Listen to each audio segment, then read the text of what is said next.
kamodoka ni bo ni keza cyane karambereye karakubereye cyane keza kabisa nk'uko ibicuruzwa byakoze ariko igihe gito kuko tugiye kuzana ibicuruzwa hano turabanza tukitonda tukaverifya tukavuga ngo ibi bintu tugiye kuzana hano bigomba kuba biri seri. Abantu nyine bamaze kumenyera kugurira hano ibintu bya okaziyo nabo abantu bafite ikibazo nyine bashaka nko kugurisha bakavuga ati ngewe nshaka kugurisha iki kintu none mu by'ukuri ntago mfite andi hantu nakigurisha byoroshye kandi nkeneye amafaranga hano na rero duhita tukikugurira ako kanya cyangwa se twagufasha kubona umukiriya. Iyi ni 230 yonyine iri Nyamirambo. Umuntu uyishaka yanyandikira kuri WhatsApp nkamubwira details zindi zose nkamuha amafoto yayifunguye ntarangiza ubwo agasimbuka kayireba ntago bananiranywa nyine hano yibereye n'ahantu uko bakishakisha zigeti magafirigo angira nayo iragufata gataraye kuri magafirigo ni sawa ikaya kwaro karuna rafunguye azi kujya kure umuntu n'umuzuba bishyushye shabe ari ibibazo ya abantu bakande subscribe sino niko bimeze kugira ngo ubutaha ni uploading ibindi bicuruzwa ntago wabura ikintu ukenera cyangwa nawe udashaka kugurisha ushaka kugura n'ikisi meza utari umucuruzi n'umuguzi ni byiza nyine kudusharingira ukanakanda subscribe kugira ngo ibintu byacu nyine bikomeze bigere gute byaguka. Dura kandi gafirigo ntari nakubwiye ka 250 ahubwo aka ni akabantu nyine abari muri ghetto.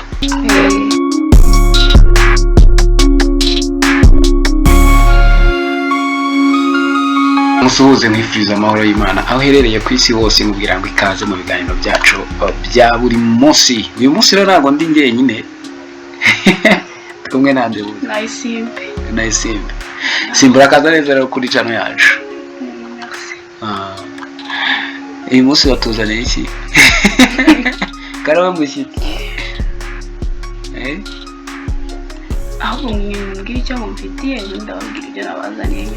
Okay, so nuko mwabyumvise ndi kumwe na Isimbi ku iby'iwacu media group. Hano ni kuri YouTube channel, wadusanga no kuri website yacu ibyiwacu.com. wadusanga ku mbuga zarizo zose Facebook, Twitter, Instagram arya rwa rubuga rwanyu rw'abatoya ariko nta muntu uba ugira account ngurengeje imyaka 22 ni TikTok ni yacu yanyu rwose mwarayishimuse. Uyu munsi rero nkuko bari kubibona hara muri screen twabazane nyine ibicuruzwa nkuko bisanzwe. Hano tuba dufite ibicuruzwa byakoze ariko igihe gito kuko tugiye kuzana ibicuruzwa hano turabanza tukitonda tukaverifya tukavuga ngo ibi bintu tugiye kuzana hano bigomba kuba biri seri. Abantu nyine bamaze kumenyera kugurira hano ibintu bya okaziyo nabo abantu bafite ikibazo nyine bashaka nko kugurisha bakavuga ati ngewe nshaka kugurisha iki kintu none mu by'ukuri ntago mfite andi hantu nakigurisha byoroshye kandi nkeneye amafaranga hano na rero duhita tukikugurira ako kanya cyangwa se twagufasha kubona umukiriya. So twihuse rero tutazimbye mu magambo reka dutangire kuri umunsi wa none. Reka duhere kuri kamera. Bya kamera sura bimenyereye ntabwo ari cyane ariko urabisobanurira. Iyi ngiyi yitwa D80. Ni kamera nyine ifata amavideo ikaba yafata n'amafoto. The setting yayo buriya iba hangaha iyo ushaka gufata ifoto wari kuno ukanduga karaguza na hano gutyo ku bantu bashaka rero gutangira ama business yabo mato cyangwa se ama YouTube channel. Iyi kamera ndayibaratiye mbega ndayibakundishije kuko ifata ishusho ryiza.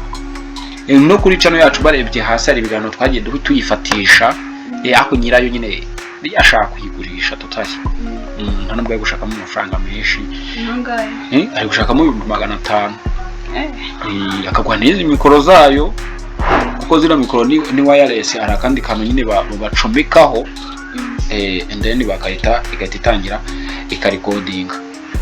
Ubwo ikindi dufite uyu munsi nyine ni iyi firigo. Ino firigo nyine nayo urabona ko ni firigo nziza. Firigo nziza ubwoko bw'ifigo se urabukunda? ndabona ari byiza ariko nta nubwo inahenze. nangahe iyi ni 230 yonyine. iri i Nyamirambo.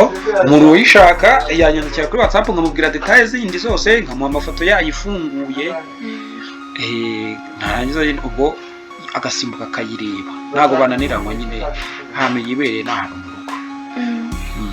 hanyuma iyi ni indi firigo nyine abantu b'abacuruzi muri iyi minsi. abantu wese araza kuvuga ati nshaka akantu gakonje, turi mu mpeshyi. abantu b'ubucuruzi nyine baba bacuruza tu. ino firigo irashaka 400. ni menshi se? oya ariko ni business ntabwo yaba ari menshi, uretse ko turanaganira nyine. hari igihe nyine nk'umuntu aba yavuze ati ngiye nshaka 400, ariko bitewe n'ubukene aba afite, hari igihe ujyana 340 akayafata da. no kubaganiriza kumva.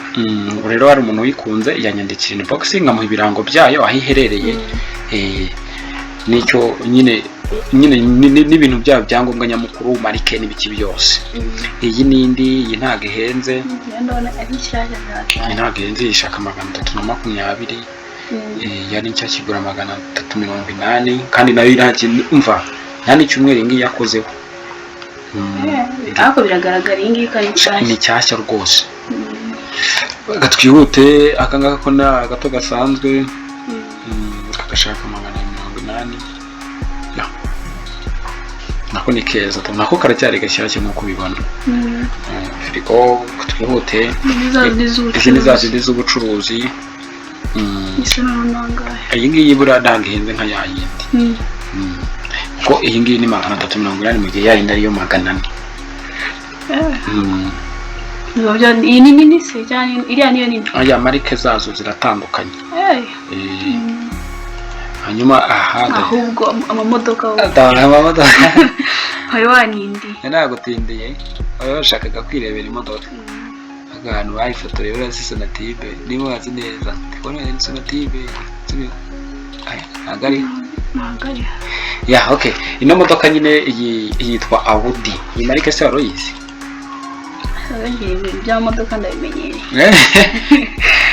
by'amamodoka ntabwo umenyereye? ariko ndabona ari nziza. ni nziza tu. ni akavatiri keza ka Audi, gashakamo miliyoni 4 zonyine. kariya mu Nyamirambo. ugashaka nyine wahita umontakita ukaza, gafite ibyangombwa byose mbese, kandi kameze neza, kari muri kondisiyo nziza, nta kibazo gafite. ubwo umuntu wayikunda yahita nkontakita tukamubwira ibindi bintu. iyo rwose sinayoberwa. ni bwoko ki? ino marike ni bwoko ki? Hyundai. urabizi pe. sikeza se? ni nziza cyane. iyi ngiyi uyu munsi nyine turayigurisha 5,000,000. urayafite ayazane rwose, hari ubwo ukenere. kandi gafite ibyangombwa byose, kanameze neza nyine. kari hano nako i Nyamirambo. dukomeje, izi zo zanjye ahubwo Benz. Benz Mercedes, izi zaza zigendamo n'abapatora. ubundi umuntu ngo ugenda muri Benz ngaba afata ibyemezo bikarishye. ntabwo umuhungu yazaga guteta ari muri Benz ngo mwange. gusa wabushingiye kuki? yayitiye se.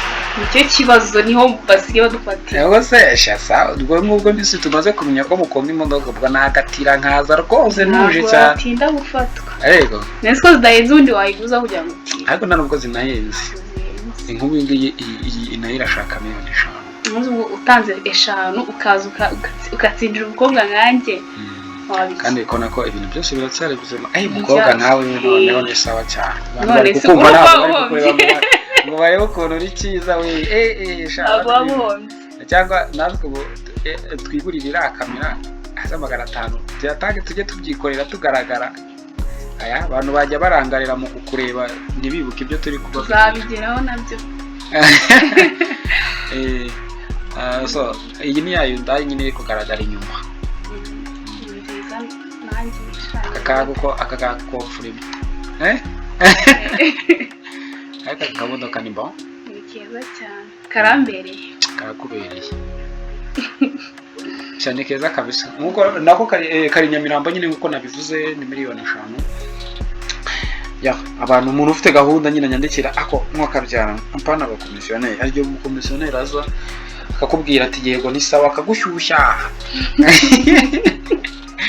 akagushyushya wabugeza komisiyoneri gabarya menshi cyo kibi cyane bazi no kuri kiba ugasanga imodoka yagiye kugurwa inyuze mu bantu 9 ngewe hano nyirababwiye ati binkirireho urumva icyo dushaka no gukuza media yacu igakura wagura utagura icyangombwa nuko tuba twaguhaye amakuru ya ni byiza nyine kudusharingira ukanakanda subscribe kugira ngo ibintu byacu nyine bikomeze bigere gute byaguka dura kandi gafirigo ntari nakubwiye ka 250 ahubwo aka naka abantu nyine abari muri ghetto bakishakisha izi ghetto ima gafirigo angira nayo iragufata ghetto nayo irimo gafirigo ni sawa igakora karuna gafunguye azi kujya kure umuntu n'amazuba bishyushye shabe bari ibibazo abantu bakagura nyine nako akangaka kari Nyamirambo Nyamirambo nako so ni byiza rero kuba abagira gute ya abakagura so ndumva kandi ibindi tubafitiye ya nabyo ibindi barabiguze bitwe tubafitiye uyu munsi byari ibyo ariko mugiye mushyiraho n'amatelefone amatelefone nyine tubonye umuntu ushaka kugurisha telefone ye twayishyira ko amatelefone mashyashya y'abantu ahantu bayagura barahazi hano tuba dushaka hari umuntu ushaka bifitiye gahunda ze agiye nko kwigira hanze bati ibintu ngiye mu bingurire asanga yifitiye bari umuntu abe cyangwa bene wabo adashaka kujya gute kubihereza hano rero abari vuba abantu baba bahari bahita babikugurira ako kanya ya abantu bakande subscribe kugira ngo ubutaha nitwa uploading ibindi bicuruzwa ntabwo wabura ikintu ukenera cyangwa nawe udashaka kugurisha ushaka kugura n'ikisi meza utari umucuruzi n'umuguzi n'ibyo kandi bajya babiteye ibijyaho byose ese wakoze kuza rero namwe nakoze ngabo basezere babwiye bakande subscribe mugire ariko n'umunsi warangiye bagira ibihe byiza ntabwo ngiye bazabibona bakande subscribe kugira ngo ubutaha bakavuga nka yakase bakande subscribe share na comment batubwire batye baduha n'ibitekerezo tuje n'ibitekerezo kugira tubone ko ibintu basi imbaraga twahizemo bazibonye umuntu aragura aka kamodoka se tuzamaye nimero muri kubaza umuntu uzagura tuzamuha nimero tugongeze n'ifoto yawe tuzayisohokera kumva natangiye no kumubarira okay aho ni boso mwakoze cyane Imana y'amahoro ibarinde mbabwira ngo ibigano byacu nakagaruka turaje mu kanya tubazana ibindi bicuruzwa buri kanya baba bitwoherereza ako tubikizeho byose hamwe bya babirebire wowe niba ari cyo ukunze kandi washimye twandikire hasi muri comment cyangwa se twandikira kuri WhatsApp ngo muri description haba harimo link ya WhatsApp reka nkubwire ngo Imana y'amahoro ikurinde ciao